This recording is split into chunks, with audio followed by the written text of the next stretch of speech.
What's up, peeps? Your boy Ricky Funes. Welcome to another episode of Tengoose Boxing Talks. Today we have another special guest, my good friend Mohammed. Mohammed, how do you pronounce your last name? Mubarak. Mubarak. If you guys don't know Mohammed is a boxing journalist. He's a photographer and a painter. And I want you guys to hear his side of his story. Mohammed, tell us a little bit about yourself, where you come from. Well, I Um, from Memphis, Tennessee. Came out here in 1959 when I was 7. My family, my mom, my 2 sisters, and my brother, and my grandmother, who were all transported out here through the courtesy of my aunt, who moved out here in 1955 and bought property in Compton. And we were doing pretty bad in Memphis around 1959. My mom had separated from my stepfather, and he left us with nothing. And oh man, it was horrible. Memphis back in those days was very segregated, uh, very racist. The late 50s, which was like the beginning of the civil rights movement. We lived in a neighborhood where white people lived across the street from us. You would go to jail if you was on the sidewalk across the street from what? where you lived. Really? So if you had to go to the store and the direction was, you had to detour somehow to prevent yourself from being across the street. Okay, it was Yeah. like that. Um, but coming out here to California was like a new world for us. And we were part of that migration of, a lot of blacks moved to the West Coast Hmm. in the 40s and the 50s. There was a migration of blacks that came out west. We were part of that migration. Really? Did you find that segregation out here in that time when you came here as well? Yeah, it was, So it didn't make no difference that you came from. but it was different. It was different. It was starting to change a little bit. When we got here in Los Angeles, California, Compton was half white and the other was blacks and Hispanic. And there were parts of Compton that was segregated. You Really? couldn't, black people couldn't go into a certain area in Compton without getting beat up. And they had these gangs, white gangs, called the Spook Hunters. The spook hunters. Yeah, that were roaming around looking for blacks. That's how the gangs in LA got started Started. because the gangs came together for protection. So the white boys were gangbanging back then, huh? Yeah, Wow. and so the brothers got together and formed their own little groups to protect ourselves Yeah. from the racists that were already out here. And eventually, like in the early 60s, coming up to the mid 60s, things started to change. There was a time when black people in Los Angeles had to be in a certain area. Hmm.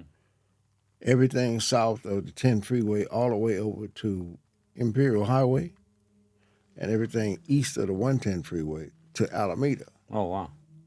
Black people had to stay in that area. Cannot go out, no go nowhere. You couldn't buy property. It Wow. was a few maybe 1 or 2 black wealthy families that were able to buy houses in Baldwin Hills. Yeah. But you couldn't be on that side of town. That was like, you know, Going back to Memphis when you were there, how old were you when in '59, Mohammed? 7 years old. 7 years old. It's funny that you said it because I just finished watching the Elvis movie. He was from Memphis, and he started getting his rhythm and everything from watching BB King and all them. Did you ever, at that age, did you ever see? Because it was segregated. A lot of people hated Elvis because he will go to Beale Street and go see BB King and start hanging around with the blacks. Did you see that I didn't see that or heard of it? unless we watch it on television. Gotcha. And I later found out that Elvis got his whole style from a black guy who had created that, the way that he sung The way he wiggle and all that. the way he sung and Yeah. everything, that the way he delivered his music Yeah. came from a black guy who was popular. Oh wow. A lot of people didn't know that. I didn't know that until later. But and I really didn't realize that Memphis was that hub for a lot of rhythm and blues artists to come out of Yeah. until later. And when I got out here, the music, we listened to KFWB and, KRLA Yeah. radio, all the hits from the Motowns was in the early 50s, Yeah. 60s, it was the thing. Yeah. Yeah. You know. Yeah. Memphis. I fell in love with Memphis. I remember Dan Goosen, myself, Joe. Dan had a show over there with Andre Ward versus someone. I forgot who it was. But I was very impressed because the food, one thing, I love barbecue. The other thing is, here in LA, when you walk around and you see a black folk, they're either mad dogging you, staring at you, or they mind their own business. When I was in Memphis and we walk, we see a black folk, I had the mentality because, growing up in the streets and going to jail, in and out of jail, you kind of segregated as Segregate. segregated as well. Mm-hmm. And you blacks, Mexicans, Latinos, they do their own thing. And when I walked away, I go, is he staring at me or is he trying to start a fight? How are you? Very friendly. Friendly. This country, right? Yeah. Very friendly. And then I was so impressed because the people were very friendly. But now, Mohammed, coming back now from Memphis, what I asked you, now you here in LA, you were 7 years old, you went to school, I was raised in Compton. you were raised in Compton. Yeah. Being raised in Compton, because I know you're an artist now. I mean, you've been an artist since, Since I was a kid, I was drawing all my life. okay. And I started painting a little bit when I was in the Black Panthers in the late 60s. Well, we'll get back to the Black Panthers, but I want you to tell me a little bit more because I want to know, people want to know about you and the Black Panther Party. Mm-hmm. So you started painting and everything, Mohammed? Yeah. I started actually becoming a painter, hanging around other people that were desiring to use the paintbrush Yeah. when I was in the Panthers. But in high school was when I joined the Panthers. How old were you when you joined the I Panthers? was 16. Wow. And, coming into the Panthers during that time period, which was around the period that Martin Luther King had got killed, 68, it was what we called a movement, Mm-hmm. black movement that had sparked right after Malcolm X had got killed in 65. From coast to coast, everybody was identifying with this culture of being proud to be black. And, coming together and unifying ourselves as a force and getting, the whole culture of black culture Mm-hmm. was something that everybody was proud of Yeah. at that time, And what year did the Black Panthers Party start? 66. 66. And it was created by? Huey Newton and Bobby Seale up in Oakland, California. What intrigued you to get into the Black Panther Party? Well, let me tell you, in Oakland during that time, right after the Watts riot in 65 that took place, the Black Panther Party was a community protection patrols they were uh, alerting people about police brutality Mm-hmm. up in Oakland and focusing on forming community patrols to look for people getting stopped by the cops. And they armed themselves with guns because at the time there was a law that permitted you to open carry. A lot of people didn't realize that at the time. Wow, really? That's And whenever there was a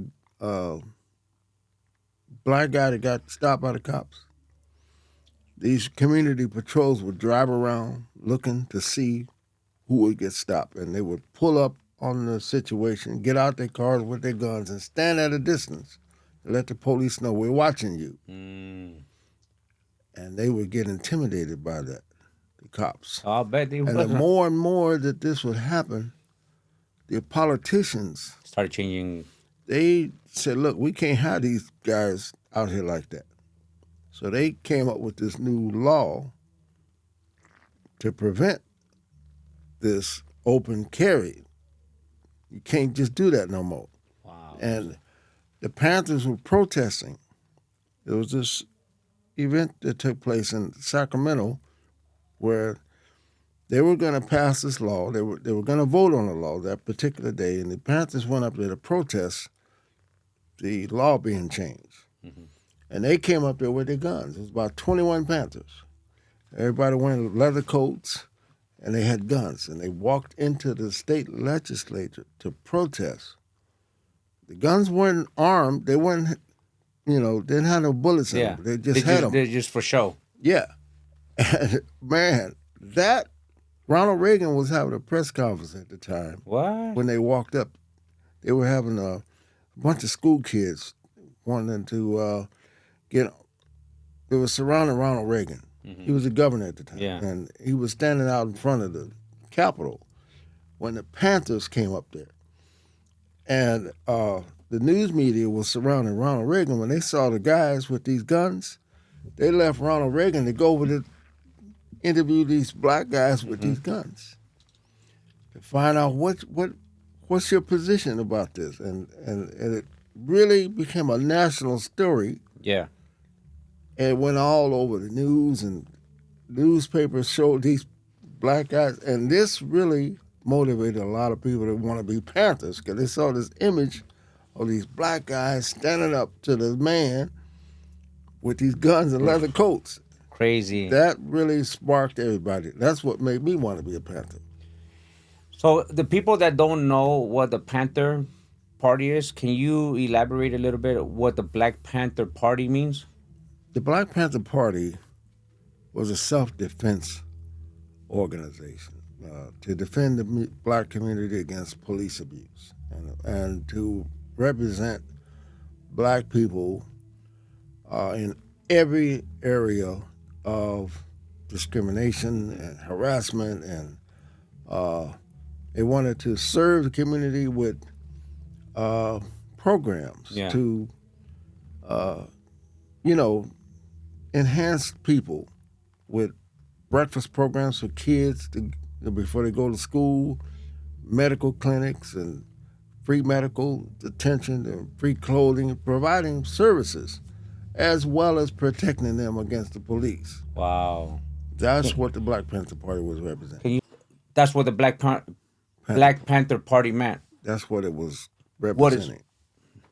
And that's what we were all about. And this one incident of the Panthers coming to the state capitol became a national story. And it sparked everybody to want to become Panthers when they saw this on the front page of the LA Times and saw it on the news. And these black guys with leather coats with guns. Yeah. That represented strength. Afro, they had afros and all that, right? Yeah. Well, did the afro have anything to do with it? No. Or it was just a style? Part of the culture of being black. Black. And, that was just what was happening at that time. Part of the black identity. What caused the FBI to be? Because Black Panther Party blew up and became a an national organization. We opened up chapters in New York, Chicago, Philadelphia, Seattle, down south, and wherever there was a Black Panther chapter, Mm-hmm. everybody had to report to the national headquarters in Oakland Oakland. and had to follow the party program. You just couldn't open up a Panther Well, chapter without being regulated by Oakland. Oakland. Oakland was the national headquarters. Was this a money making as thing, being part of a chapter as well, Mohammed? Well, there was a lot of uh, money coming in to support the Panthers from different organizations and different grassroots people Mm-hmm. because they saw what the Panthers were representing and liked that whole concept and wanted to be a part of that movement. Even being part of that movement, Mohammed, did the Black Panther Party organize moving drugs? You know, like the No, kind of cartels. no, it wasn't about that. It was about political uh, change and revolutionary change, and we became. Let me tell you this: to become a Panther, Mhm. you had to go to political education class for 2 months before you become an official member. Oh wow, okay. Every week, every Tuesday night, whatever chapter that was open, you had to go to political education class for 2 months. After that period, you would be educated to know what the Panther program was all about. You can be able to talk to people and represent what the Panthers were all about. Yeah. So it wasn't like us here, the Latinos, when I got involved in gangs, you get jumped in by 10 guys jumping you. This is was you had to just go study and No, learn no, and yeah, get yeah, yeah, educated. and a lot of the people that joined the Panthers came from gangs, Okay. especially in Los Angeles. Bunchy Carter he was the leader of the Baby Slauson gang. And there was so many different black gangs. But Bunchy Carter, after the Watts riot, was able to get the black guys stopped from banging on each other and become Panthers and Hmm. fight against the system. And a lot of the gangs from different sets would become soldiers in the Panthers. Oh wow. Yeah, I mean, really, I'm gonna tell you the truth. There were a lot of people that came into the Panthers from different levels of life, from college Hmm. students, from the military, uh, politicians, business people were becoming Panthers. And when you came into the Panthers, you became a revolutionary soldier Yeah. to what the movement was all about. And we learned about other revolutionary movements around the world. Yeah. And there were other uh, cultures that united with us. There was some brown berets Yeah. I remember the that Brown Race. were revolutionary political groups uh, that fought for the rights of the Hispanic Is it people. correct? Like Cesar Chavez and stuff like that, right? All of that. And they united with the Panthers to fight against the system that was oppressing everybody. What was And oppression to you guys at that time, Mohammed? What will you consider being oppressed? lack of education, being locked up in jails for trumped up stuff, different things, man, different, and being brutalized by the police in the streets. Yeah. You know, all that type of stuff was stuff that we were fighting against. And as a result of people coming in from the military and from different levels of life, Hmm. we became a threat because you had people that were leaving Vietnam Hmm. coming into the Black Panther Party Oh wow. that knew how to shoot weapons and you know Yeah. Yeah. and we and every Black Panther chapter had weapons to defend ourselves against the police. We weren't arming ourselves to shoot other black people. When you were part of that, I know you guys were prepared to do all that to defend yourselves and all that, but did other members? I know you have a great story about yourself, but did other members use those firearms to go commit crimes on their own without the Panther knowledge? There were a lot of people that were going out on missions that we consider to be missions against the system. Gotcha. Well, which can you Okay, give me an which example? we consider ourselves first of all revolutionaries. Okay. Our aim and goal was to change the conditions of our people in our neighborhoods, in our communities, Yeah. nationwide, and we wanted to do that through armed struggle and learning what other revolutionary movements were all about around the world. Yeah. We modeled ourselves like that. And because the FBI knew that we had guns and that we weren't aiming them at each other, Yeah. we were aiming them against the System. society to change the conditions through armed struggle, we became a threat. And this is why the FBI cracked down on us. And they were paying people to go undercover to provide information to them What's going on? about everything that we were doing Wow. nationwide. And they were setting people up to get killed and go to jail in order to crack down on the movement of the Black Panther. Because the Black Panther Party became a big, Big strong organization. movement Yeah. nationwide. The headquarters of the Black Panther Party is in Oakland, correct? Yeah, the Did you ever national headquarters. national headquarters? Yeah. Our You were headquarters, here you were here in I LA. was here in L.A., but our headquarters in L.A. was on 41st and Central. Okay. And we had uh, different sections of L.A. where we had Black Panther offices. But every office in L.A. had to report to our headquarters on 41st and Central, and the whole movement in L.A. had to report to Oakland. I know the party. Everybody's known this for Tupac Shakur. His mom was involved in the Black Panther Party. Were you ever? Did you ever come across her or ever interacted with her? I came across her after he got killed. She was in New York, and Okay. This years later. she was part of the New York chapter in New York, and that chapter was raided by the New York police.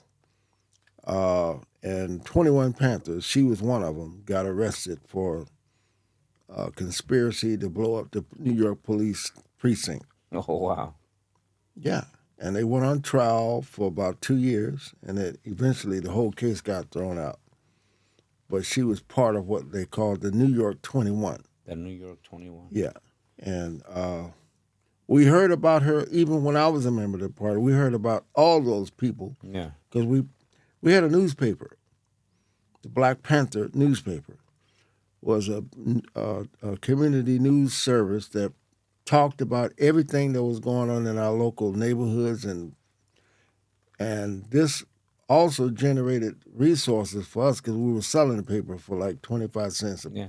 So you're generating money as well. Yeah, yeah. In order to, we had offices and locations. We had to pay rent and all that type Oh of stuff. wow. So they were taxing you guys. Well, we were providing, we're getting donations from people from other radical groups, like what was this group called? Oh God, the revolutionary white boys that were they were radicals in the colleges, in the campuses that were providing us with support. Oh wow. All Okay. of what we were doing. After being segregated, now they're helping you guys out. Yeah. Because a lot of see, you got to understand what was going on at that time. In the country, you had all kinds of people, Hispanic, whites, and blacks, Yeah. that were political and They had different agendas. radical. Yeah. And they were all uniting under one flag and banner of a movement against the United States government and what the United States government was doing to everybody. And when you have so many people that were former military people, former politicians, former this or that college students, Yeah. everybody coming into this movement and learning how to shoot weapons against the government, against the local police, against, you know what I'm saying? Yeah. This was a threat to the FBI. Yeah, I bet. Yeah. And so they had to crack down on us, according to them. Yeah. So a lot of people got killed in the process. Over 40 Panthers got killed. Over 200 of us went to jail. Some people never got out of jail to this day What? because they were part of that movement. Wow. And what the FBI did, they paid people, like I was saying, to go undercover. People became Panthers that were FBI agents. And their job was to get in there to start problems between Panthers, cause Panthers to start shooting at each other, setting people up to get killed and all of this. And eventually that stuff worked because the Panthers ended up splitting up in two organizations. Wow. One became the Black Liberation Army and the other stayed as Panthers. And by the time I got out of the Black Panther Party, there was so many people that went underground. How long were you in the Black Panther Party? 2 years. 2 years. You started at 17 years old? Started at 16. 16. I got wow. out when I was 18. And, But by the time I got out, a lot of people were getting drafted into the service. And I felt like I had already been in the service. being part of the Black Panther Party. Yeah. Yeah. I know you were involved in a bank robbery, Mohammed. Can you tell me a little bit about Yeah, that? after I left the Black Panther Party, I started hanging out with a lot of people that were in the life. Mm-hmm. People that were, Criminals. that were driving Cadillacs and staying sharp every day and having money. And Yeah. a lot of people were robbing and hijacking liquor store trucks and robbing banks and all kinds of stuff. And they were living good. I wanted to live good. Yeah. After I left the Panthers, and I'm telling you the truth, when I left the Panthers, I didn't want to be a part of, because there was so much stuff that had went on within the Panthers by the time I got out. That's People what- were, bickering and fighting each other. I didn't want to be a part of that. And I didn't want people to know that I was a Panther. No more. Yeah, I didn't want that to, Yeah. and a lot of us didn't. A lot of us wanted to get back into the world and, start a new life. Yeah. And a lot of us did. And I ended up hanging out with some homeboys in my hometown in Compton. Compton. And CPT. we started, doing all kinds of stuff, man. I ended up robbing a bank in Compton. How much money did you end up robbing, Mohammed? Well, I got caught at this particular one with a couple grand. But I had a crime partner that never got busted with me. And to this You day, took the whole rap. They never did know to this day that I had a crime partner. Wow. Yeah. And I ended up going to Lompoc. How long did you do in Lompoc? 2 years, right? They gave me 6 years, and I did 2 on 6. All right. So now, Mohammed, from the Black Panther Party, your involvement in boxing, how did that come about? Well, let me tell you. Before all that happened, after I got out of Lompoc, I met these guys from the first day I got out that were in the nightclub business. Lonnie Simmons and Demetrius Johnson owned this club called the Total Experience nightclub. Total experience? Yeah, it was on Crenshaw Boulevard and 43rd Street. Big club. And they were driving Rolls Royces in the early 70s. Wow. And I'm telling you, I'm from Compton. We were used to people driving Cadillacs. Yeah. But to see these guys driving Rolls Royces, different level. it was like, I want to be, with these guys, Yeah. And they saw me come out when I brought these art pieces that I did while I was in Lompoc with me. And they were like, man, what did you go to jail for? I said, well, I went to jail for bank robbery. They said, you're too young to be getting in trouble. We don't want you to get in trouble no more. That was pretty cool. And I was in the halfway house when I got out for about 120 days. They made sure I got back to the halfway house every night. If they didn't drive me to the halfway house in the Rolls Royces, they made sure I got to the bus station on time. to get back there on time. Yeah. Because if I didn't get back there on time, I would get violated. And after that, they brought me under their wings, and I became involved with the nightlife. Wow. Okay, and I met Red Fox. No way, really? Yeah, man, he was like the first celebrity that supported me when I got out. Because I did a painting of him when I was in Lompoc that I brought home with me. And one night, when the club finally opened up in '73, I saw Red Fox in the club talking to Lonnie Simmons, who was the owner of the club. And I was roommating with a friend of mine around the corner in Lamert Park. And I ran around the corner to get that painting, and I was trying to rush to get back to make sure he was still there when I got back. And I brought the painting to me, and he said, "Man, that's nice, man." He said, "How much you want for that?" I said, "Well, I'll take $300." That $300 was a lot of money That was back a then. lot of money in the early '70s, Yeah. man. And he said, "Look, man," and Sanford and Son was big at the time. Yeah. He was making a lot of money, and he had an office in Burbank at NBC. Yeah. He told me to go over to NBC and pick up a check from his secretary. And I caught the bus over there To go from get the this. Crenshaw district Yeah. out to Burbank to get this check. Red Fox supported me, man, from that time on. He became my supporter, man. I'll never forget that, man. Yeah, I'm trying to think. I know Red Fox has a grandkid, He got a bunch of. but he has one grandkid that was a famous actor. Well, I never met him, but I know his He, daughter, he, Debbie. he was known as Old Dog in Menace to Society. Lawrence Tate. His name is Lawrence Tate. Lorenz Tate? Yeah, Lawrence Tate. That's his grandkid. Really? Yeah, I did not know that. I didn't know that. Yeah. Okay. Well, So I'll Red take- Fox was known for what TV show? Sanford and Son. That's his grandkid. Yeah. That was big back in those days, man. Yeah. How did you get involved into after you getting that the Well, boxing? let me share with this. Muhammad Ali fought George Foreman in '74 in Africa. And Ali Mumbai. yeah, and the Muslim organization, the Nation of Islam, that he was part of, they had this big event at the Shrine Exhibition Hall to welcome him back to Los Angeles after he knocked George Foreman out. And they put the word out on the radio, and they put in the local newspaper.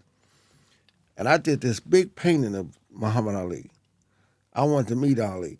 I wanted to go to that event with this big painting. Now, I got over there, man, with this painting. Got to the door, and these guys standing at the door. They're like, "Brother, what you trying to do?" I said, "Look, man, I just want to get this to Ali." That's okay. We're going to escort you to the stage. Oh, that's pretty cool.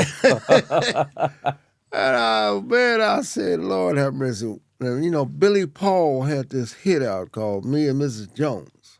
Me and Mrs. Mrs. Jones. Yeah. He was big. And when I got to the stage with this painting, Billy Paul walked out from backstage with Ali. And I gave this painting to Ali. What? And that's how I met Ali. And I had no idea that later on in life, he and I would become friends. Yeah. And I met this guy named Ed Edwards, who had a limousine service called Edward and Edward Limousine. He was catering to all the entertainers and the sports figures. And I started doing artwork for Ed. Ed had these condominiums in Vegas, and he was providing limo service to Sugar Ray Leonard and Don King and Duran. And he had these condominiums in Vegas where I would do these paintings for him, and he would decorate the condos Oh, wow. where the fighters would come and the entertainers would come and stay at his condo instead of a hotel. And they would use his limousine. And one day, I went to Vegas with him when Duran was fighting Benitez, Okay. January '82. What, January 1982. January '82. And I went up there and I met Luis Enriquez. He was Duran's interpreter Okay. from Panama. He saw my artwork and he commissioned me to do a portrait of him and Don King.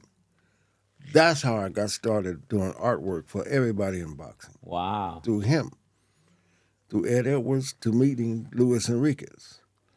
And I started doing stuff for everybody, Don King and Michael Spinks, and Everybody. yeah, The heavy hitters. a Just lot of like you're people. doing now. I know you've done some for Floyd. I know, especially Devin Haney. Oh, yeah, yeah, Ah, yeah, yeah. I know. Devin's father and I are real close. Uh, that's another story, too. That, you know, leading up to that, um, Floyd Mayweather, Ali, going all the way back to the 70s.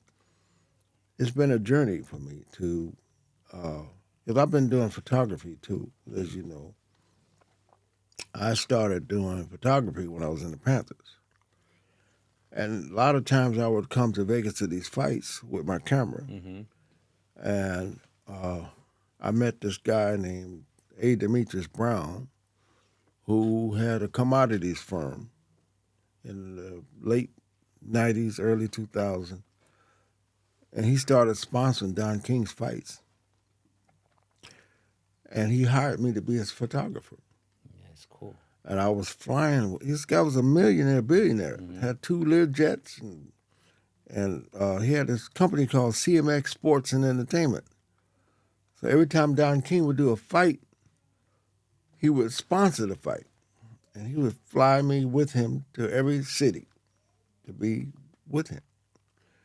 Uh, that was such a rewarding thing, man. To go all over the place, Yeah. you know. And I started after I left him. I started taking photos for the Los Angeles Sentinel. Okay. And I'm still doing my art while I'm doing the photography. And one day when I'm sorry, not when Duran, when Shane Mosley was getting ready to fight Pacquiao, Hmm. I went to the press conference at the Beverly Hills Hotel.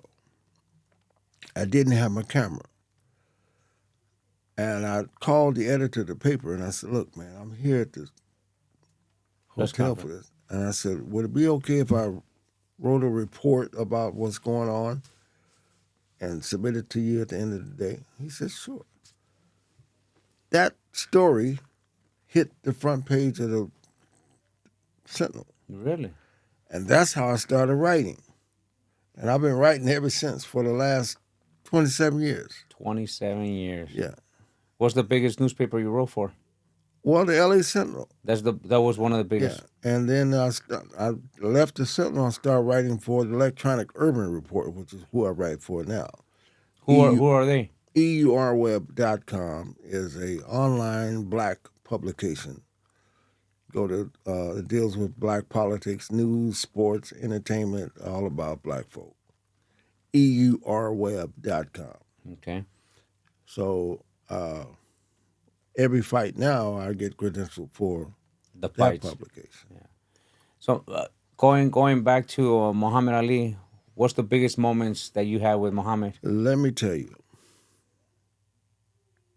this I'll never forget this, man. It's like yesterday.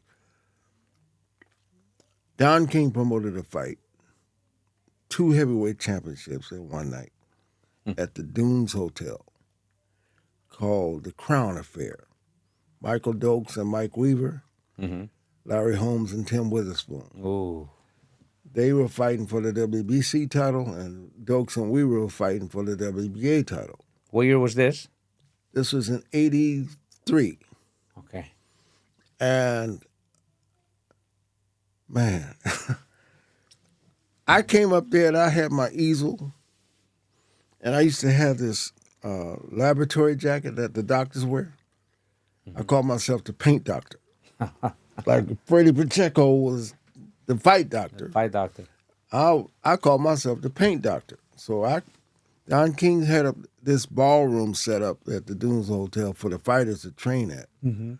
And I went in there and I set up my easel and I started doing a portrait of Tim Witherspoon while he was in there training. And this guy came in there and he introduced himself. He said, man, my name is Tom Nimley, and I'm with Muhammad Ali, the champ. And he said, "Man, you do good work, man. You want to come upstairs and meet the champ?" I said, "Sure." And I Wow. didn't let him know that I already met him, Yeah. but I said, "Yeah, man." So I went on up there, took the elevator up to the penthouse, and they welcomed me into the suite. Wow. And I'm sitting here like we sitting here with me and Ali watching TV, and they said, "Man, you want something to eat?" And this went on for 3 or 4 days. What? They welcomed me back and forth into the Whoa. suite. And when it came to the fight, I didn't have a ticket to the fight. I wasn't credentialed for the fight. They let me come to the fight with them. Wow. And when fight time came, the security for the hotel came up and asked everybody were they ready to go. We all went out, That's took the great. elevator. You were part of the entourage. I was part of Entourage. Wow. And took the elevator down to the tunnel that led out to the outdoor arena that held 18,000 people. And we walking through the tunnel, coming out to the arena, Ali. I'm part of this group. And it was such a thrilling, oh man, I'll never forget that, man. And they set us right Ringside. below the ring. Oh man, that was such a beautiful thing, man. And I watched both fights, Michael Dokes and Mike Weaver. I had did this portrait of Michael Dokes that I brought with me. Mhm. After the fight, I went up to his suite, and Michael Dokes gave me $500. What? Yeah. I'll never forget that, man. That was the most thrilling experience to be with Ali. Man. To feel like I was part of that family. Yeah. You know what I mean? Man, Mohammed, man, it was a great story. I know you have more stories to tell us, but man, it was an honor to have you on. And I've been wanting to talk to you for a little bit, but I'm glad you're here today. So, Mohammed, if you would like people to follow you on your Instagram, who you work for, the website or YouTube, so they could put it up on my thing. Well, yeah, I write for the Electronic Urban Report, EURweb.com. My column is called Ringside Update. And you can go to Q Mubarak 06 on Instagram or go to mubarakart.com and check out my art. Your art. Yes. Perfect. Man, Thank you for coming for Tengoose Boxing Talks, man, Mohammed. I appreciate it. that. Thank you, Mohammed, so much. Mohammed, thank you so Thank much, you. brother. Thank you. Thank you, Mohammed. Thank you.